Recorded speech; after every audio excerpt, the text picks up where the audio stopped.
Good morning, everyone. My name is Julie. I am the owner and founder of Lady Faulty.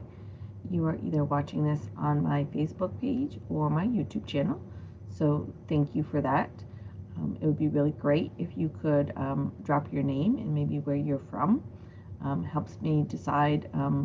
Next year, I'm thinking about maybe changing up some of the videos, the way I do them, the times I do them, all that stuff. So just knowing who's watching and when they're watching and where they're watching from and stuff like that is helpful for me to kind of maybe figure out when to do my next videos.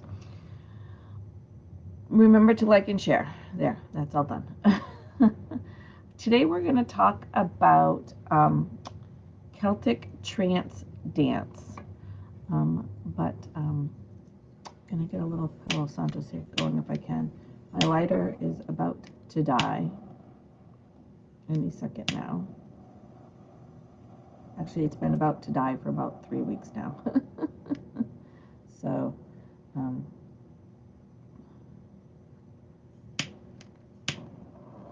don't know if we'll be able to get any smudge going here or not. So I'm just going to let that go, and I'm going to get a piece of, this is my new smudge bundle, and it's friggin' huge. So I've just been breaking pieces off it to burn instead of lighting the whole thing.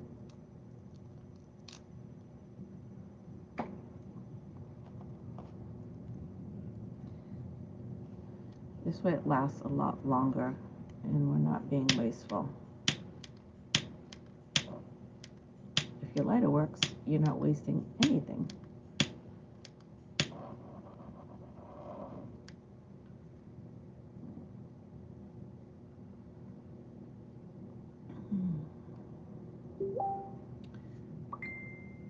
With smudging, just also remember that it's antibacterial and antimicrobial. So it's, especially good during the flu season, the germs season, to be burning that as well. Especially if they're deciding that COVID is airborne, maybe, just maybe, smudging will help get rid of it. I don't know. I'm not a scientist. I'm not saying it will. I'm saying maybe. So, all right. Sorry, being messaged here. Distracted by my own phone. All right. So, just a little bit before we talk about what Celtic trance dance is. I've got a few minutes here that I just want to kind of transition into that, I guess, is kind of the word I'm looking for. Probably not really transition, but so you guys all know, well, I guess the sage really feels like I need to be smudged today. You guys know that I've been taking classes, and I've shared this all along in all my videos. I'm no expert on anything. I'm in the process of learning things, and as I learn things, I like to share them with you. And so you guys know, like I said, that I've been taking classes for a little over 2.5 years now. I've been taking them with Sage Goddess, and Athena is wonderful, and I can't thank her enough for helping me along the path that I have chosen, or was chosen for me, however you choose to look at it. Her ad kept popping up on Facebook back in 2018, and I decided to, finally be like, well, what is this? Let me check it out. And I signed up for what was then called Arrow Magic, and that was in October. And then in November, I added what was then called GemWise. And then in December, I added what was then called Holistic Healer. So I quickly fell in love with her classes and signed up for them. In 2019, she switched it over to being called Soul Shift from Holistic Healer. So in Soul Shift, we had anywhere from 4 to sometimes 8 classes a month. And she really introduced me, having a hot flash, sorry. She introduced me to astrology. I mean, I know what astrology is. I know about, we look up our horoscopes in the newspaper or on an app or whatever. But she really dug down into all the placements of the charts, of your, what a birth chart is and your placements are and what those mean. And it totally changed my outlook on myself. It changed how I dealt with situations, my understanding of things. So it really was, just her opening me up to astrology and all of the things that it means, really, really did make a huge impact on my life. So where I'm going with this is I signed up for her classes again in 2020, and I kind of felt like, I don't know if this is where I'm supposed to be right now. It's nothing against Athena. Her classes are wonderful. But I was like, her classes are very much very open and broad. Like, we learn, and last year I was all for it. We learned about like the Hindu religion and different types of goddesses and different types of celebrations like Diwali and Day of the Dead. And so we learned all about different cultures and different gods and goddesses and different ways that they celebrate those. And I absolutely loved all that. I love knowing all those things. I love seeing how, I find it really fascinating how cultures that are thousands of miles apart from each other, and obviously before cell phones and text messages, they celebrated basically the same holidays at the same times, doing fairly similar rituals. The names of the gods were different, and the food might have been a little different depending on where they were, but they were celebrating like the same holidays at the same time. And I just think there's really got to be some meaning to that, that people all over the world who didn't have ways to communicate with each other were celebrating the same things at the same times in similar ways. So I found that all very interesting and love to learn all that. But I've come to a point where I want to focus more on some certain aspects of the metaphysical. For the last 2.5 years, I've been learning pretty much. I've been like, I just want to learn it all. I want to know all of it about all of it. And this year, I've kind of gone into more, ending out this year, going into next year, I've ended up more wanting to learn more about my own culture. Now, when I say my own culture, obviously I was born here, raised here, and all of that. But when I follow my lineage back, my dad's side is very much German, and my mother's side is very much Irish and Scottish.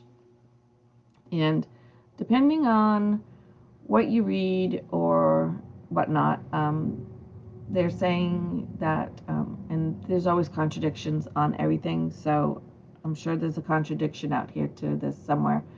But they're saying a lot of Germany was actually populated from Ireland and Scotland.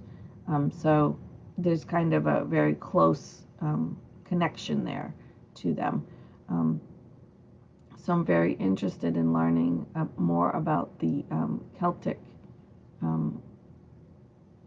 rituals and gods and goddesses and lore and all of that. I've been interested in that for a really long time, and Athena did touch on some Celtic things. We talked about Freya, we talked about the new, but I'm really looking at this point for something a little bit more um, just Celtic. And so I've started taking some classes with she's a young lady, but she's wonderful, Tara Wild. And if you're interested in the Celtic um, lore and rituals and all that, certainly look her up. It's Tara Wild, Wild. I've only been taking her classes for just a month, and I have already learned a ton from her.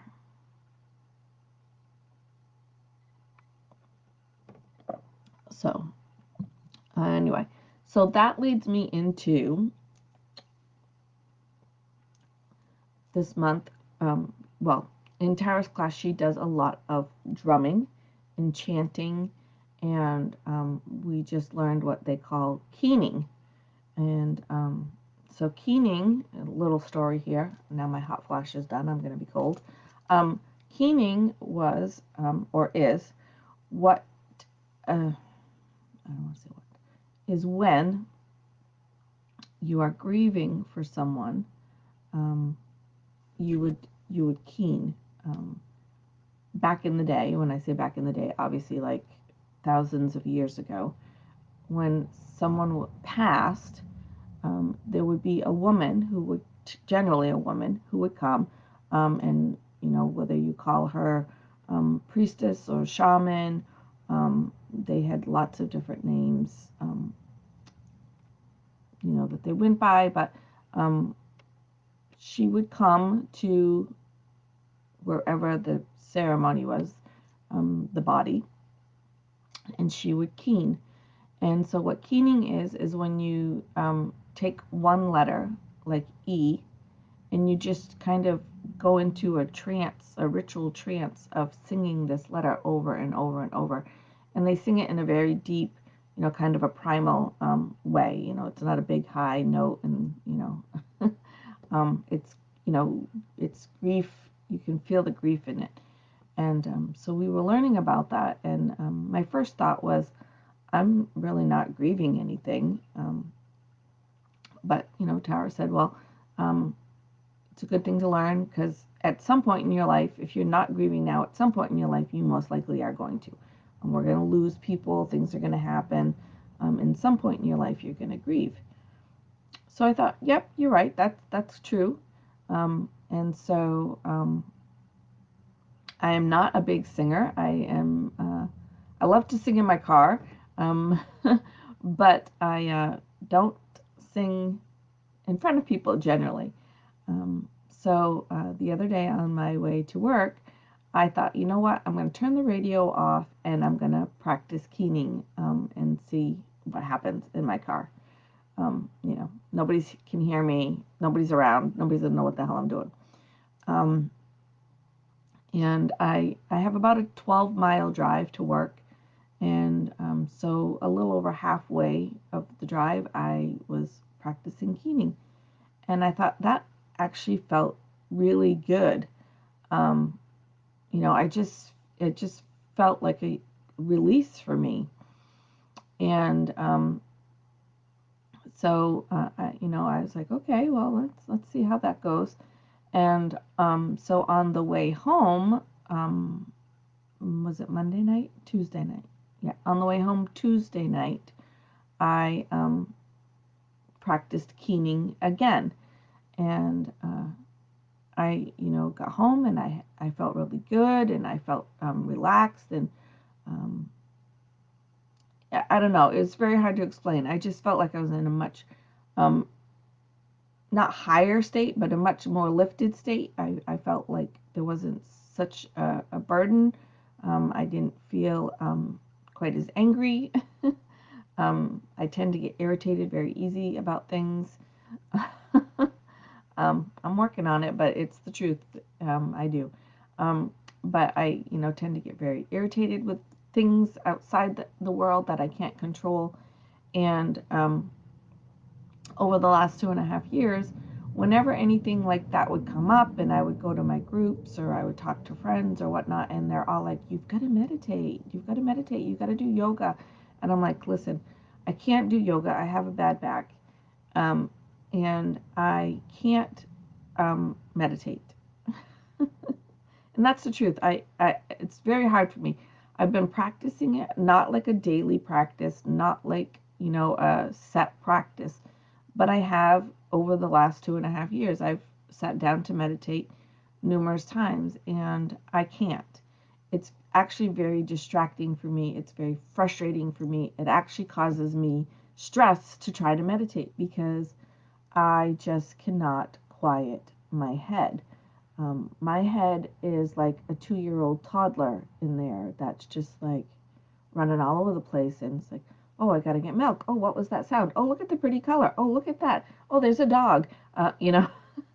That's like what the inside of my head is like most of all the time. And to quiet it was really, really hard. So I just was actually getting more frustrated and more stress from trying to meditate.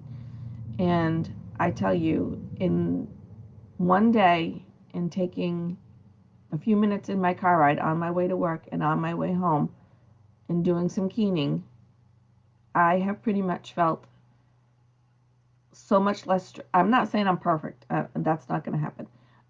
But I have felt lighter and happier, less angry, less irritated. Um, and maybe that's just some energies coming through, but this has been years of working on this, and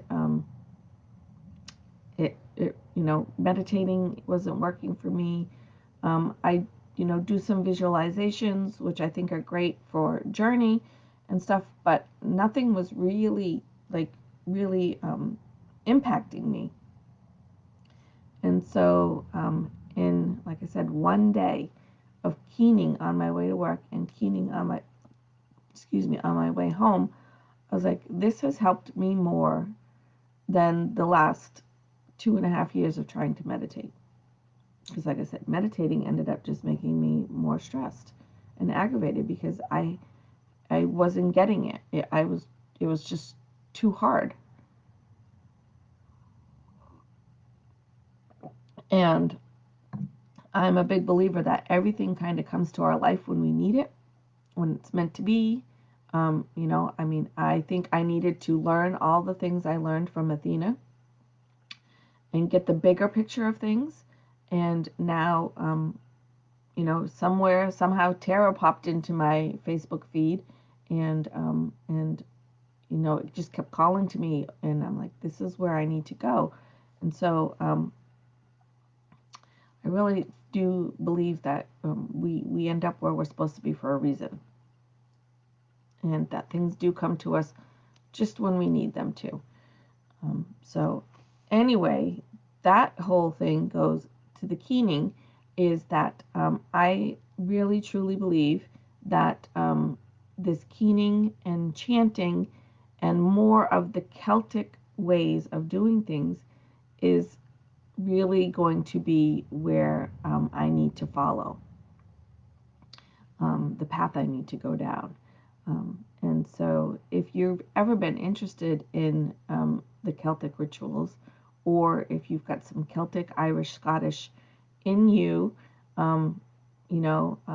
certainly this is what I'm going to be kind of talking about a little bit more moving forward.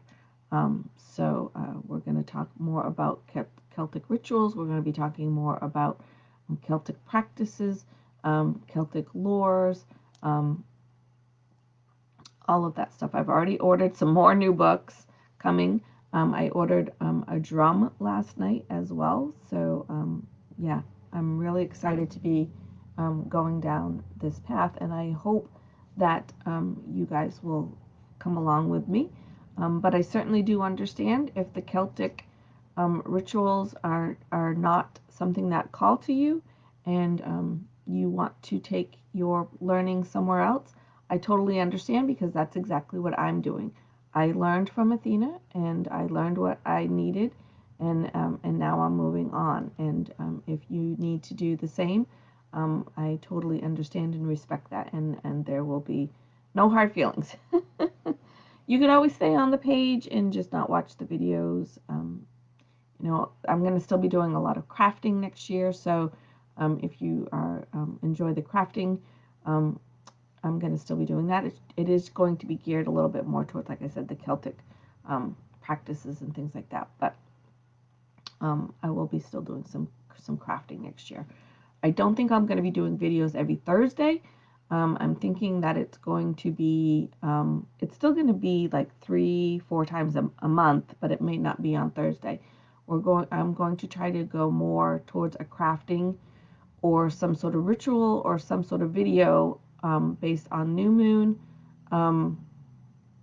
full moon, and then the wheel of the year. So that's kind of where I'm going for starting in 2021.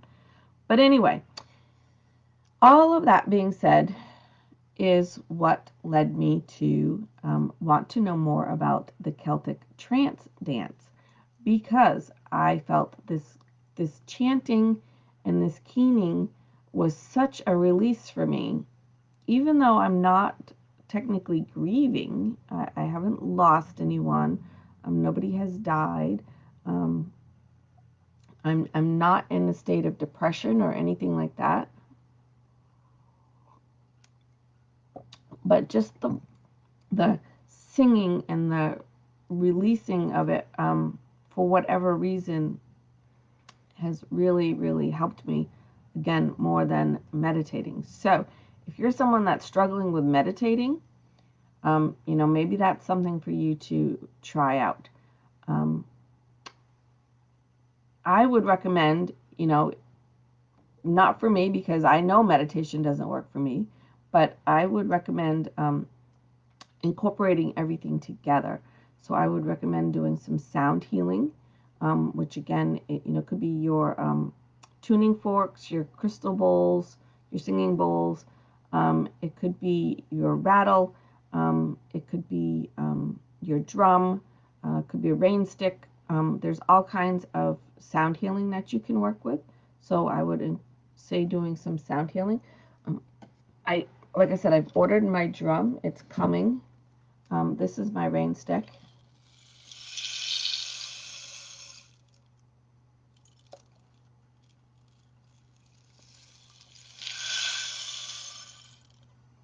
So it's a good thing to meditate with. Trust me, I tried. It's still not really my thing. So the sound healing, Reiki, you know, your natural therapies like your herbs and your oils are good to incorporate all together. Meditation, breath work. There is I don't even know how many different types of breath work you can do. There's the one they call the 4 and 4, where you take 4 breaths in and then 4 breaths out. Other people do it 3 and 3. You can do a 2 and 2 or a 1 and 1, which is a very quick breath in and quick breath out. Typically in through your nose, out through your mouth. So those are different breath works you can to practice as well. The one we just learned the other night, or I just learned the other night, it was an older class, but I just watched it the other night. And I'm already getting way off track here, and I haven't even talked about trance dancing yet. But I've learned so much that I want to share with you guys. It's a breathing in and breathing out through your mouth. So it's a quick breathe in through your nose and a long breathe out through your mouth, but you're actually going to make the sh sound when you do it. So it's shh.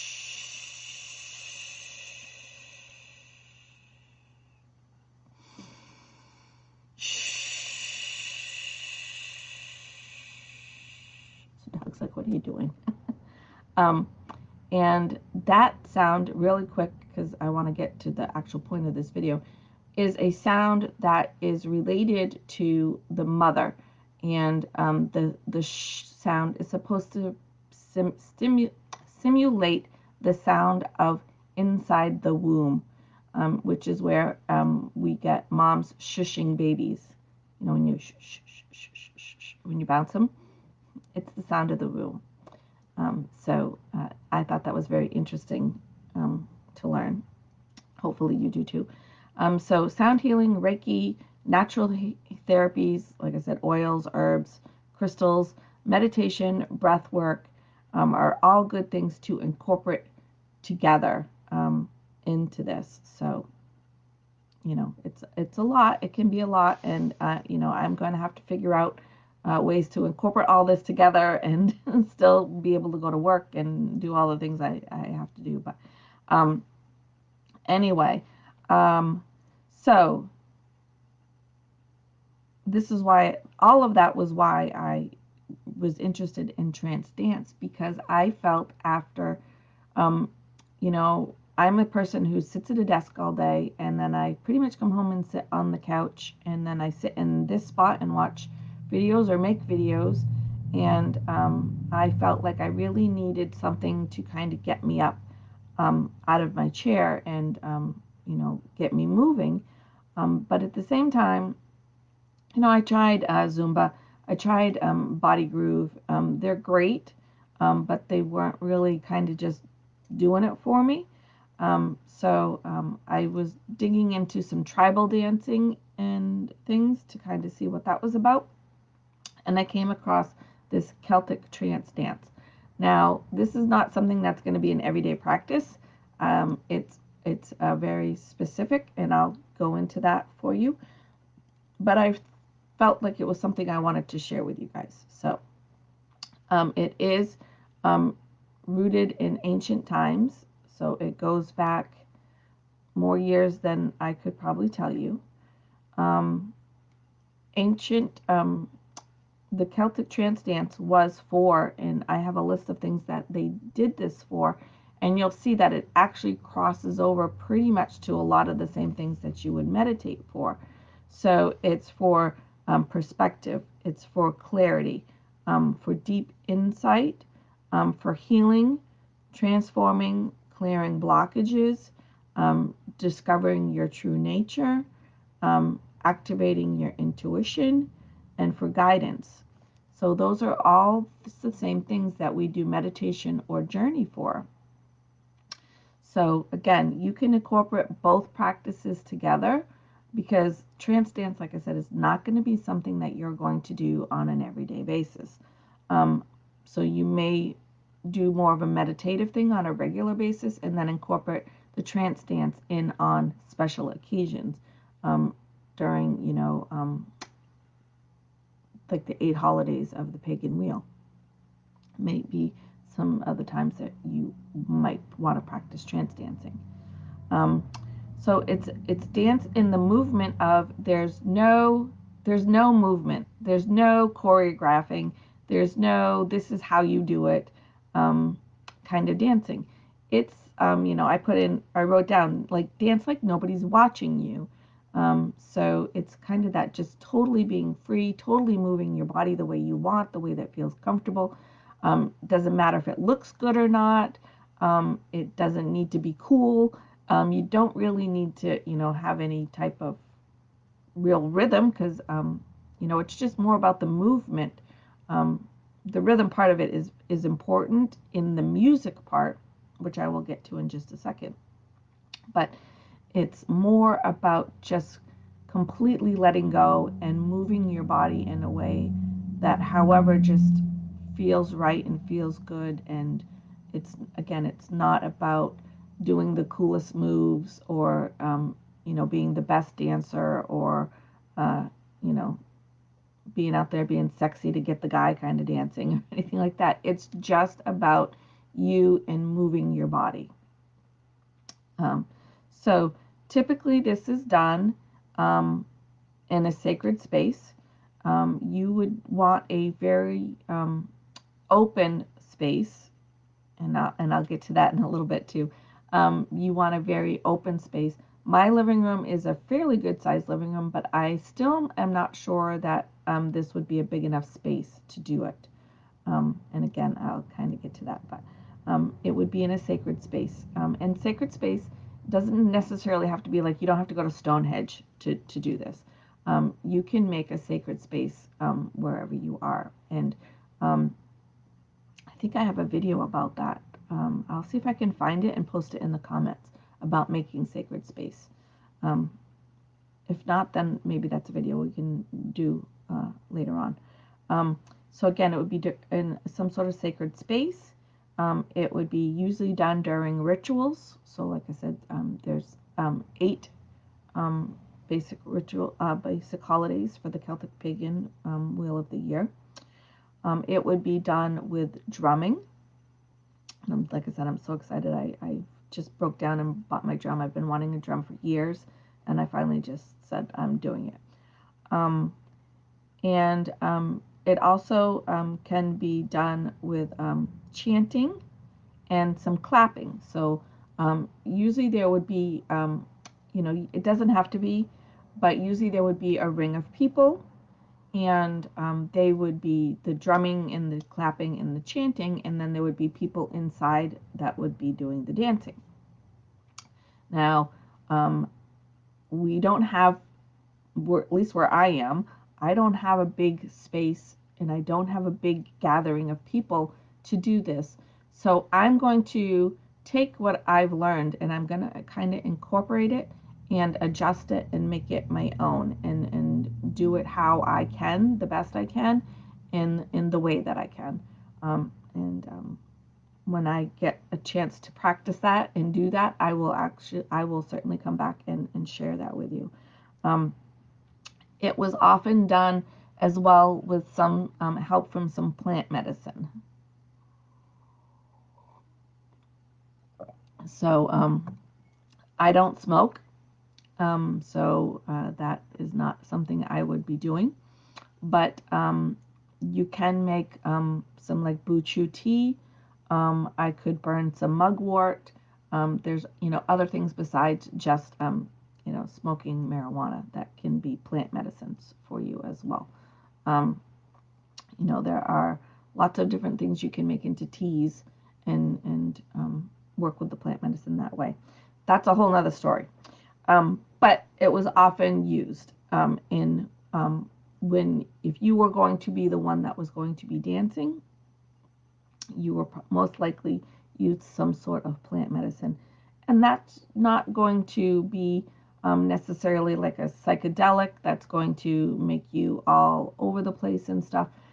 It was usually more, like I said, like mugwort or buchu leaves are just going to kind of soften you, just kind of relax you, and just help release some tension kind of part of you. It wasn't going to send you off into like a full trip, we'll say. It's just going to help kind of soften you and help you relax and release and just kind of move and be yourself a little bit and not be so in your head. So the next thing I had is it's really about you just freely moving your body. And so this is where it gets a little trickier.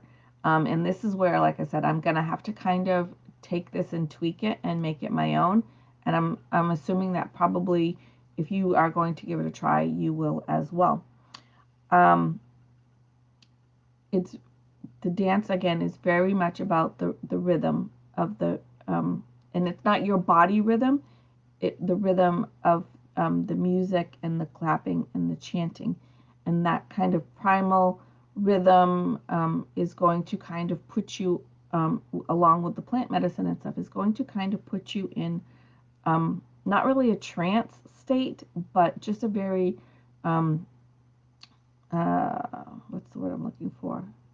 A very soft place where you're going to be open to receive. But yeah, I guess trance, because it's trance dance, right? So I guess it is kind of going to put you in a trance. But this is where, like I said, it gets a little tricky. And I'm not sure about how this is going to work. But this dance is often done blindfolded. So the dancers have their eyes blindfolded. I'm not sure by doing this by myself that being blindfolded is necessarily the safest things for me to do. If I end up having to do this in my living room, like my living room is, it's got a good floor space behind me that is open. I don't have coffee tables or anything in the middle of the room here, as you can see. But there is furniture and the TV and stuff, and I don't need to be breaking anything or hurting myself. So I'm not sure about the blindfold. I'll give it a shot, but we'll see. The next tricky part is, this is the part that I'm getting stuck on, is this is usually done over a 3-hour period. So it says that typically they would do this dancing for about an hour and a half, nonstop. They would take about a 20-minute break. Do what you got to do, go pee, get a drink, let the dog out. I don't know. They would take about a 20-minute break, and then they would come back and do this for another hour and a half. So it's actually about a 3.5 hour process of the dancing, and that doesn't include the prepare time before, getting your tea or whatever you're going to do. So I guess really when you think it's like a 4-hour process. So that is a really long process. I think for most of us it will be very hard to do this in a 4-hour period. First of all, it's just hard to find 4 hours where you got nothing else to do. And it's very hard to find 4 hours to kind of chuck up to for yourself. At least for me it is, and I don't have kids at home. But it's still very hard between work and husband and housework and everything else in life to say, like, okay, I'm gonna take the next 4 hours and go out and dance in the field. Don't bother me.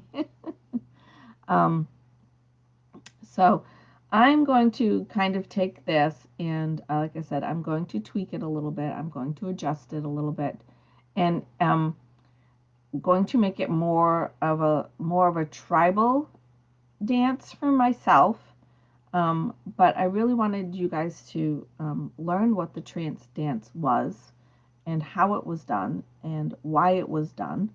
To me, I love to learn all that stuff, and I'm assuming if you're watching this, you probably do too.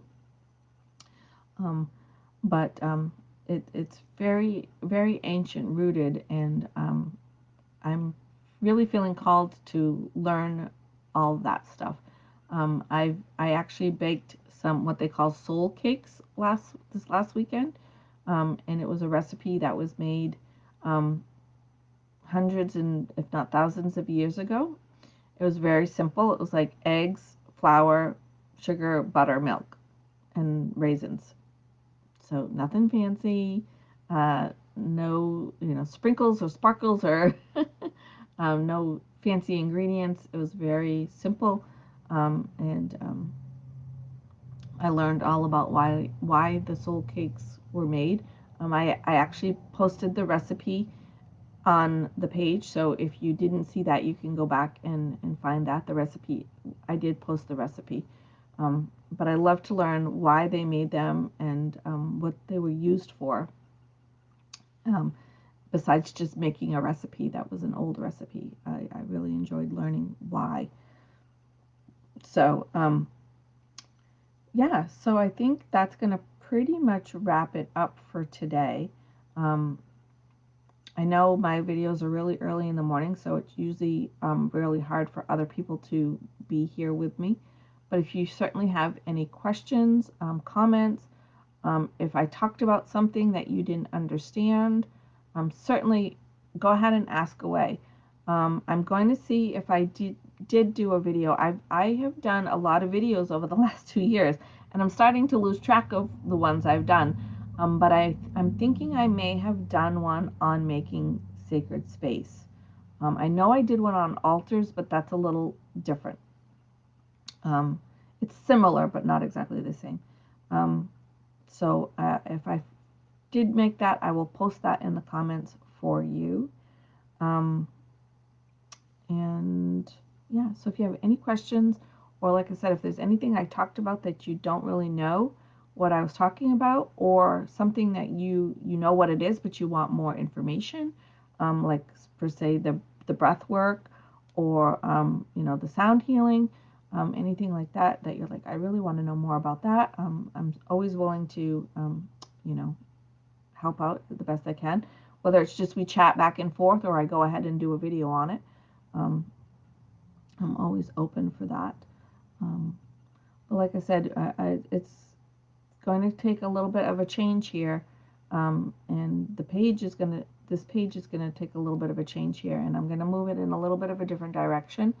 And like I said, if you decide that this is not the path that you want to take with me, there's no hard feelings. I won't be upset or anything like that, because like I said, that's exactly what I'm doing.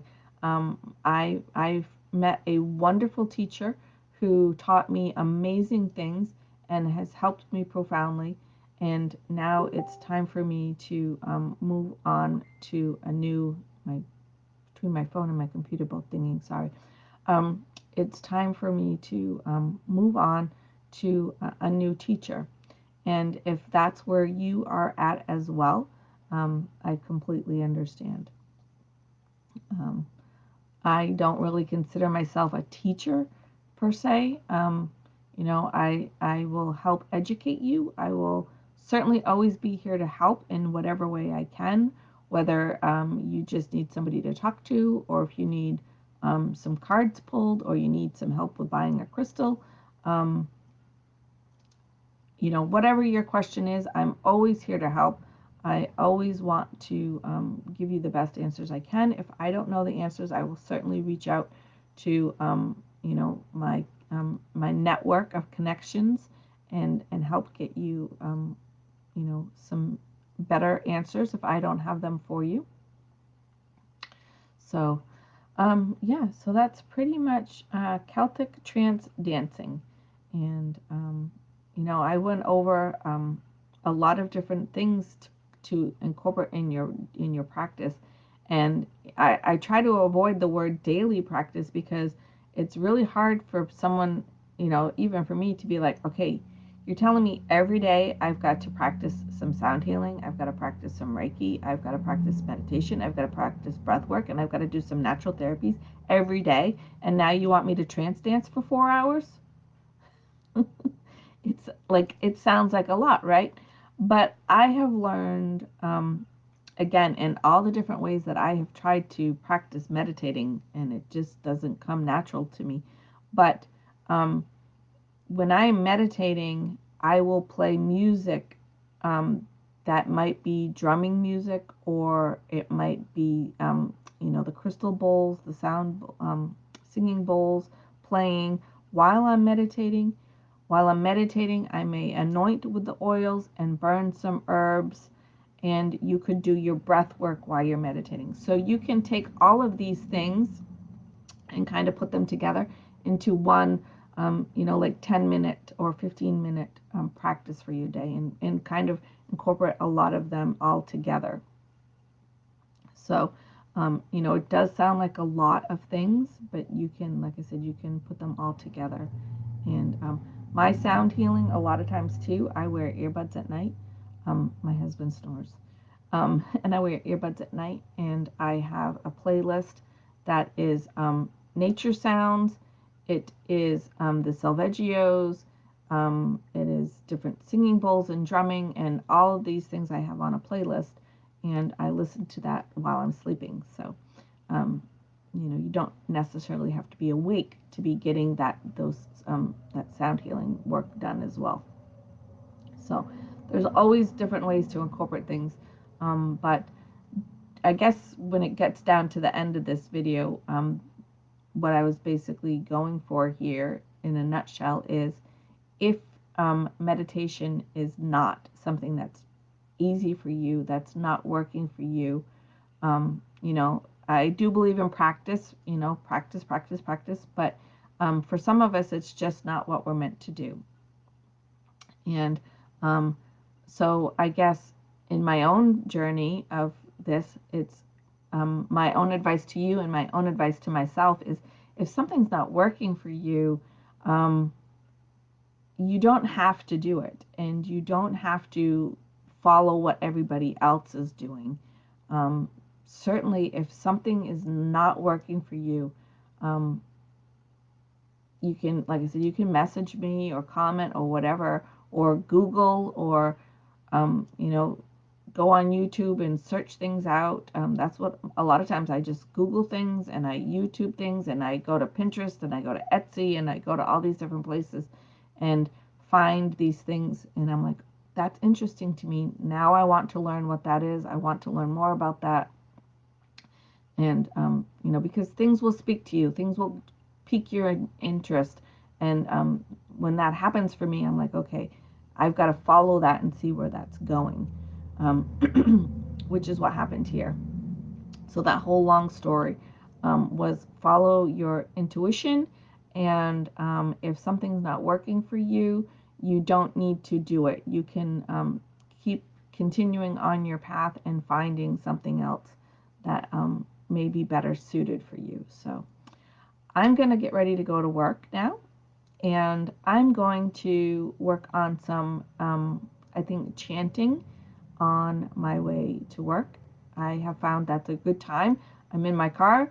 I just turned the radio off, and like I said, there's nobody that can hear me. And it doesn't matter if it's pretty or not. It's about just the releasing of it for me. So that's going to become one of my new daily practices, is when I'm driving back and forth to work, to be either keening or doing some sort of chanting work. So I hope that in some way this video was helpful for you. I hope that you got something out of it. And as always, remember to be kind. Your kindness is not only going to improve your day, it's going to improve the day of someone else, and it could potentially change their life for the better. So, and it doesn't cost us anything. Lots of love. Have an awesome day. Have a great weekend. I'll see you Monday morning for our weekly forecast. Love you guys. Bye.